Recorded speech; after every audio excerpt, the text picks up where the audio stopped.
A century of spiritual text, St. Theodoros 30. Do not let anger and wrath make their home in you, for an angry man is not dignified. Proverbs 11:25. Whereas wisdom dwells in the hearts of the gentle. If the passion of anger dominates your soul, those who live in the world will prove to be better than you, and you will be put to shame as unworthy of monastic solitude. St. Theodoros the Great addresses these words to monks, especially those who have decided on the hermit life. This may seem a bit strange to us, as we would not expect it, as we would not expect such instruction for this condition.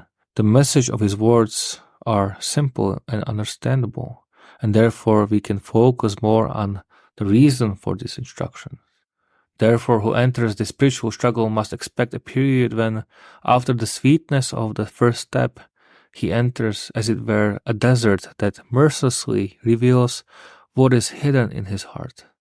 The revelation is unpleasant because a person begins to perceive with sharpness many passions that he was not aware of or noticed until then. The sharpness is much more intense in those who have chosen the hermit life.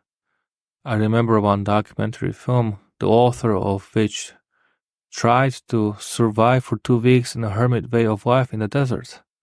The superior of the monastery under which the hermitage belonged gave him a prayer schedule for a day, provided him with necessary food and advice. A comment the man made on the 4th or 5th day sticks in my mind. He says, "I've been very angry all day and I can't even tell why. It is a very strange state of mind, but exactly that's what I was warned about."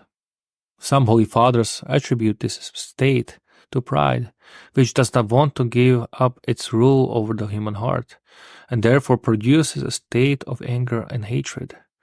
Perhaps we could find a very detailed explanations of the described state, but it is more useful to remember the instruction of St. Theodoros. Do not allow anger and hatred to make a home in you. It is important to run to the Lord and ask for help and mercy. Otherwise, this condition can become so deeply embedded in our soul that it becomes a characteristic feature that puts a person to shame. St. Theodoros, intercede for us.